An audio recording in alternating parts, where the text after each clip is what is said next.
শাকাকনাল আরদ শাক্কা, এরপরে আমি আল্লাহ এই জমিনটাকে বিদীর্ণ করি পর্যাপ্ত পরিমাণে। অর্থাৎ বীজ লাগাইলে বীজের থেকে যে গাছ বের হয়, বীজের থেকে যে গাছ বের হয়, গাছ বের হওয়ার জন্য জমি যতটুকু ফাঁকা হওয়া দরকার ততটুকু ফাঁকা করে জমিনের নিচ থেকে বীজ ফুটাইয়া চারা পয়দা করেন কে? জোরে বলেন না কে? আল্লাহ কয় মানুষ একটু চিন্তা করো, একটু চিন্তা করো। ফাআমবাতনা ফিহা হাব্বা, আল্লাহ কয় আমি আল্লাহ এই বীজ থেকে গাছ বানায়া এই গাছের তোমাদের জন্য শস্য বানাই, গাছে ফলমূল দেই, আবার গাছটারে পশু পাখির খাবার বানাই। সুবহানাল্লাহ। আবার ফলের ভিতরে আমি আল্লাহ বীজ দিয়ে দেই, ওই বীজ থেকে পরবর্তীতে যেন আবার গাছ ফলাইতে পারো, ওই গাছের থেকে যেন আবার ফল গ্রহণ করতে পারো। আল্লাহ কয় আমি রব্বুল ইজ্জত এই জমিন থেকে গাছ বের করে ওয়াইনাবাও আমি আঙ্গুর পয়দা করি। সুবহানাল্লাহ। আঙ্গুর খাননি? আঙ্গুর মজা নেই? অনেক মজা। দাম কিরম? বর্তমানে বাজারে অনেক দাম, কিন্তু অনেক দাম হইলেও কম হোক বেশি হোক আমাদেরকে খাওয়ায় কে? না কে? মনে করেন না 1 কোটি টাকা কেজি আঙ্গুর, কিন্তু সারা পৃথিবীতে একটা আঙ্গুরও কোনো গাছে ধরে নাই। আপনি 1 কোটি টাকা দিবেন, 1 কেজি আঙ্গুর কেউ দিতে পারবে? এক পিস দিতে পারত না। রব্বুল আলামিন বলেন ওয়াইনাবা ওয়া কদবা, জমিনের ভিতর থেকে গাছ বের করে আমি আল্লাহ ওই গাছের থেকে ফল বানাই। শুধু তা না, আল্লাহ কয় এই গাছের মধ্যে আমি আল্লাহ আঙ্গুর ফলাই, এই গাছের মধ্যে অন্যান্য ফল ফলাই। আবার ওয়াকদবা, এই গাছগুলারে আমি আল্লাহ শাকসবজি বানাই। এরপরে আল্লাহ কয় ওয়া যাইতুনা ওয়া নাখলা, এই জমিন থেকে আমি খেজুর, জমিন থেকে খেজুরের গাছে খেজুর দান করি আমি আল্লাহ। ওয়া যাইতুনাও, এই জমিন থেকে জৈতুনের গাছ বানাই, জৈতুনের গাছে জৈতুন ফল দেই আমি আল্লাহ। এরে মুসলমান, আমার আল্লাহ কয় ওয়া হাদাইকা গুলবা, এই জমিন খালি জমিনটারে আমি আল্লাহ গাছপালা দিয়া বাগানে রূপান্তরিত করি। এরপরে আল্লাহ কয় ওয়া ফাকিহাতাও ওয়া আব্বা, রব্বুল ইজ্জত বলেন এই জমিন থেকে গাছ বের করে ওই গাছে আমি ফল ফলাই এবং ওই গাছগুলো পশুর জন্য খানা বানাই। বসে রয়েছেন খের ইয়ার উপরে, এটার কি কয়? খের নেই, খড়। খড় বইয়ের ভাষায় কয় খড়, এলাকার ভাষায় কয় খের, আমগো এলাকায় কয় খের নারা, আমগো এলাকায় কিটা কয়? খের। হ্যাঁ, খের নেড়া কয়। এটারে কোন এলাকায় নাড়া কয়, কোন এলাকায় খের, আমাদের এলাকায় খের কয়। মাশাআল্লাহ মিল আছে, কিন্তু বইয়ের ভাষায় কয় খড় আর কি। ধান গাছ, হ্যাঁ, ধানটা আমাদের জন্য ফল, কিন্তু এই যে খড়ের উপরে বসছেন এটা ধান আমাদের জন্য রিজিক, আবার এই খড়টা গরুর জন্য রিজিক। সুবহানাল্লাহ। কোন বানাইছে কে? আল্লাহ একটু চিন্তা করতে কইতেছে, বান্দা তুই মনে করো যে তোরে আমি মরণের পরে আর বানাইতে পারতাম না, এ ব্যাকল, তুই আমার মহিমা সম্পর্কে কি জানোস? শোন, তুই একটু জমিনের দিকে তাকায় দেখ, দুনিয়ার দিকে তাকায় দেখ, জোলা যে বরস, নোয়াখাইলা ভাষায় কয় জোলা যে বরস, মানে নিজে যে খাও, এই যে খানা খাও, আল্লাহ কয় যেটা না হইলে তুমি বাঁচতে পারো না, খানা না হইলে বাঁচতে পারো না। এই খানা নিয়ে একটু চিন্তা কর বেটা, এই খানা কে বানাইছে? জোরে বলেন কে? আরো জোরে বলেন কে? মুরব্বীরা, সিলেটের মানুষ প্রায় ম্যাক্সিমাম মানুষ পান খায়, তাই না? পান পাতা বানায় দিছে কি? পৃথিবীতে কেউ 1 কোটি টাকা দিলে একটা পান পাতার 4 ভাগের 1 ভাগ যদি কই বেলে আল্লাহর গাছের থেকে না নিয়ে তুমি আমারে বানায়া দাও, সম্ভব? জোরে বলেন সম্ভব? বানায়া দিতে পারবো, কিন্তু খাওন যাইতো, খাওনের মতন বানায়া দিলেও মনে করেন প্লাস্টিক দিয়া বানায়া দিল, যেটা খাওন যাইবো। কিছু প্লাস্টিক আছে খাওয়া যায়, বিশ্বাস হয়নি?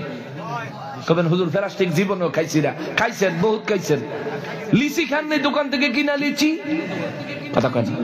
লিচির ভিতরে একেবারে অরিজিনাল লিচুর মতন এই সাদা একটা দানার মতন থাকে, কামড় দিলে ওটার মধ্যে খুব মজা লাগে। না, এটা ছোটবেলা আমি খুব পছন্দ করতাম। আমি একেবারে মানে অনেকগুলি করে কিনা তারপরে খালি খাইতাম আর কাশতাম, বেশি খাইলে আবার কাশাই। এই যে মাঝখানে যে সাদা যে জিনিসটা আপনি চাবাইতে অনেক মজা পান, এটা কিন্তু প্লাস্টিক। এটা কি প্লাস্টিক, তবে এটা খাওয়া যায় এবং খাওয়ার পর হজম হয়ে যায়। এটা আমাদের শরীরে ক্ষতি করে না, যার কারণে এটা খাওয়া যায়। এটা বিএসটিআইও অনুমতি দেয়, খাদ্য মন্ত্রণালয় থেকে অনুমতি দেয়। তবে কথাটা বললাম এই কারণে, দুনিয়ার মানুষ পান বানায় দিতে পারবে, পান খাওয়ানো যাইব, গিলানো যাইব, কিন্তু আল্লাহর গাছের পান যেই উপকার দেয় সেই উপকার হাসিল করা সম্ভব। অন্যান্য জিনিস তো আছেই। মুসলমানেরা রে, আমার পেয়ারা নবীর উম্মতেরা রে, রব্বুল ইজ্জাত তারপরে বলেন মাতাআল্লাকুম ওয়া লিআনআমিকুম, তোমরা তোমাদের চতুর্দিকের চতুষ্পদ জন্তুগুলোর জীবন ধারণ দেখো। চতুষ্পদ জন্তুগুলির জন্য ভোগ্য সামগ্রী রূপে, খানা রূপে আমি আল্লাহ যে ফল গাছের অংশ বানায় দিছি। ফাইদা জাআতিস সাখা, আল্লাহ কয় এই সব কিছু বলার পরেও এবার আল্লাহ গেছে কিয়ামতে। না, ওয়াজার করণ দিত না। ইয়া আল্লাহ 2 ঘন্টা হয়ে গেছে গা, 9 মিনিট বাকি আছে, 2 ঘন্টা হয়ে যাইব। আমি শেষ করে দিচ্ছি সংক্ষেপে।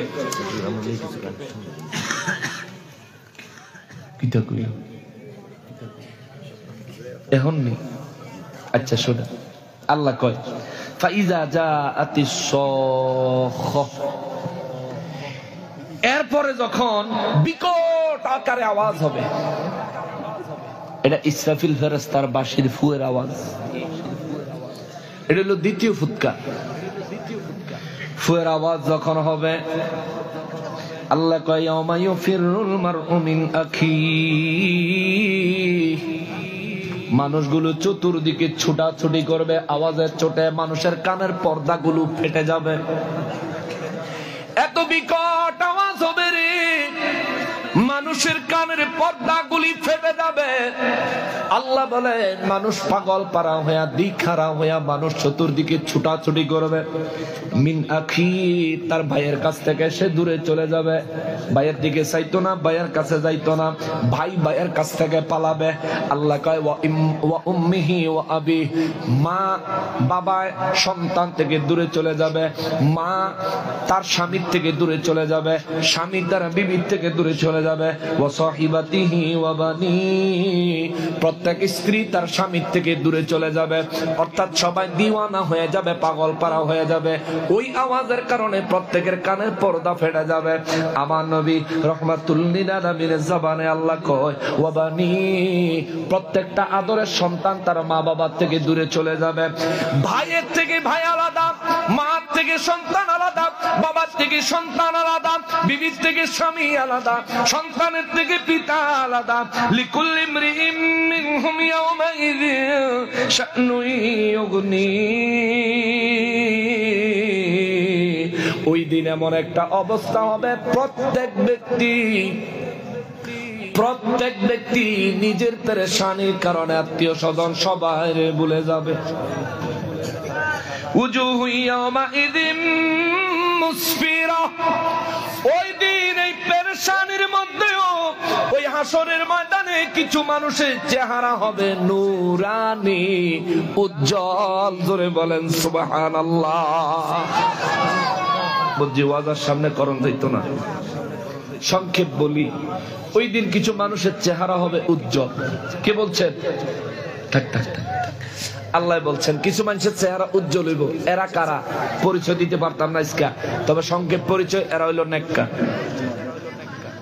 এই মানুষগুলো খুশি থাকবো, আনন্দিত থাকবো। কিছু মানুষের চেহারা গোমরা হবে। সাহাবায়ে কেরাম জিজ্ঞেস করতেন, হুজুর কেমন গোমরা হবে?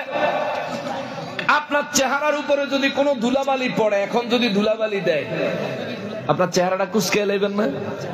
কথা কয়, ধুলাবালি দিলে চেহারাটা কুচকায় ফেলবেন না? সেই দিন কিছু মানুষের চেহারা একেবারে অন্ধকার, কুচকানো থাকবে। এরা হইল পাপী, গুনাহগার। আচ্ছা, ওই দিন হাসরের ময়দান থেকে ময়দানের চিন্তা করার জন্য আল্লাহ কোরআনুল কারীমে সূরা হাসরের 18 নম্বর আয়াতে বলেন, ওয়াল তানজুর নাফসুম মা কদ্দামাত লিগাদ। হাসরের ময়দানের মুসিবত থেকে বাঁচার জন্য প্রত্যেকটা মানুষের চিন্তা করা উচিত, সে হাসরের দিনের জন্য, হাসরের বিচারের দিনের জন্য, পরকালে নাজাত পাওয়ার জন্য সে কি পাঠাইছে, কি জমা করছে। জোরে কন্যা সুবহানাল্লাহ। হাসরের ময়দানে আমরা সবাই তো দাঁড়াতে হবে। কেউ না দাঁড়াইয়া, হাসরের ময়দানে না দাঁড়াইয়া জান্নাতে যাওয়ার বা জাহান্নামে যাওয়ার কোনো উপায় নাই, দাঁড়াতেই হবে। তো এই হাসরের ময়দানে দাঁড়ানোর আগে আল্লাহ বলেন প্রত্যেক ব্যক্তির চিন্তা করা উচিত হাসরের ময়দানের জন্য, হাসরের দিনের জন্য সে কি পাঠাইছে। আমরা কি এই বিষয়ে চিন্তা করি? চিন্তা করিনি? আজকে চিন্তা করবেন না একটু? আজকে একটু চিন্তা করবেন।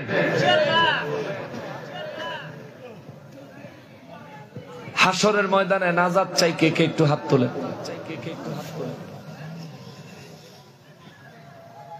নারায়ে তাকবীর। এই আওয়াজে মানি না। নারায়ে তাকবীর, নারায়ে রিসালাত, নারায়ে রিসালাত, আহলে সুন্নাত ওয়াল জামাআত। আল্লাহ হাসরের ময়দানে আমাদের জন্য নাজাতের ফয়সালা করিয়েন। আল্লাহ হাসরের ময়দানে আমাদেরকে নেককারদের কাতারে রাখিয়েন।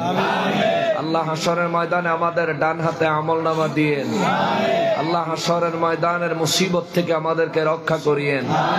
আল্লাহ নূর নবীজির শাফাআত আমাদেরকে নসিব করিয়েন। আল্লাহ নিরাপদে পুলসিরাত পার হওয়ার তৌফিক আমাদেরকে দান করিয়েন। আল্লাহ জিন্দেগীর গুনাহ, মৃত্যুর আগে আমাদের সমস্ত গুনাহগুলি মাফ করে দেন। আল্লাহ আমাদের মওত ঈমানের সহিত কবুল করিয়েন। আল্লাহ কবরের জীবন জান্নাতি জীবন হিসেবে আল্লাহ কবুল করিয়েন। আরো জোরে বলেন আমিন। আরো জোরে বলেন আমিন। আত্মা হাসরের দিনে আল্লাহ পাক রব্বুল ইজ্জতের কাছ থেকে নাজাত পাওয়ার জন্য, জাহান্নামের আযাব থেকে নাজাত পাওয়ার জন্য আমরা কিছু ফান্ড পাঠাই। আপনাদের